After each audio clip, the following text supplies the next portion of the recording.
outdoors, except for the funeral, in more than a year.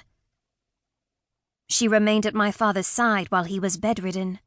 I have her same coloring, though my skin isn't so pale. I enjoy my time outdoors on Vilroy.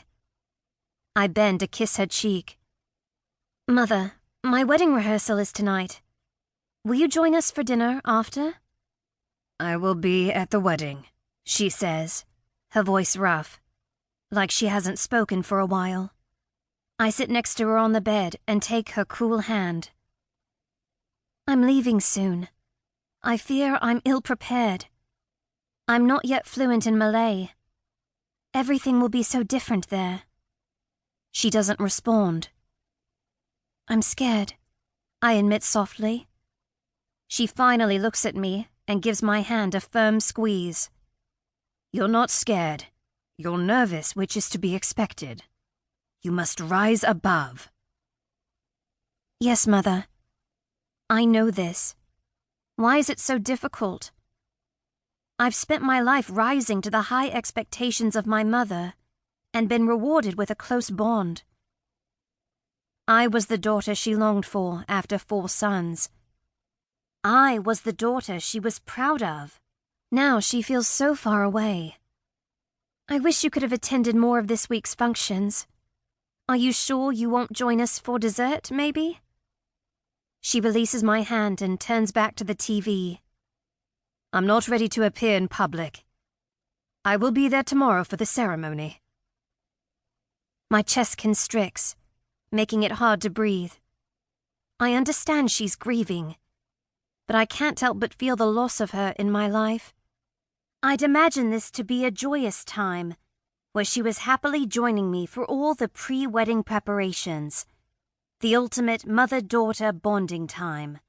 Some small part of me had hoped she'd prepare me for what lies ahead, since she's been through the same, traveling halfway around the world, from a small island kingdom off the coast of Australia to Vilroy Island, just off the coast of southwestern France, to marry my father, a man she'd never met before their wedding day.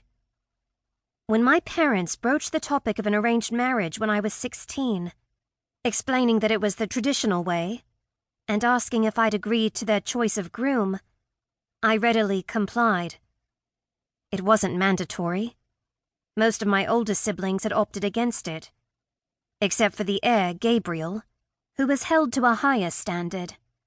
The truth is, I wanted to carry on tradition, and I was proud to know I would be helping Vilroy with a useful alliance.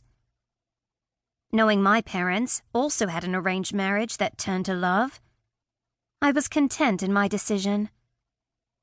But now that it's here, shortly after my 25th birthday, as my parents required, I'm fighting to keep my composure.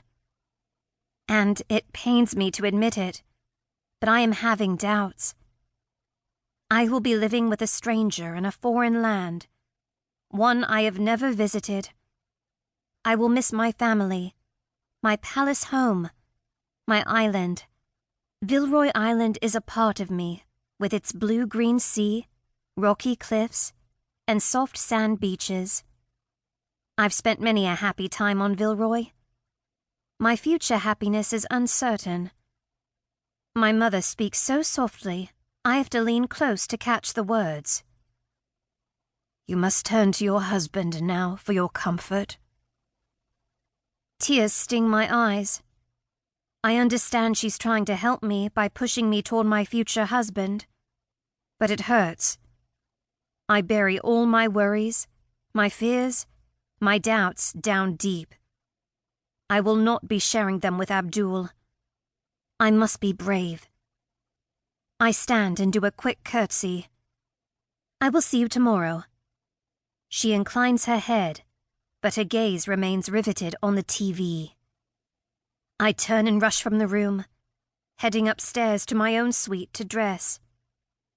My lower lip trembles and I bite it, willing myself to rise above. This will all be over soon. I will adjust to my new life. I am my mother's daughter, strong, stoic, proud, and I will do what's right for my king.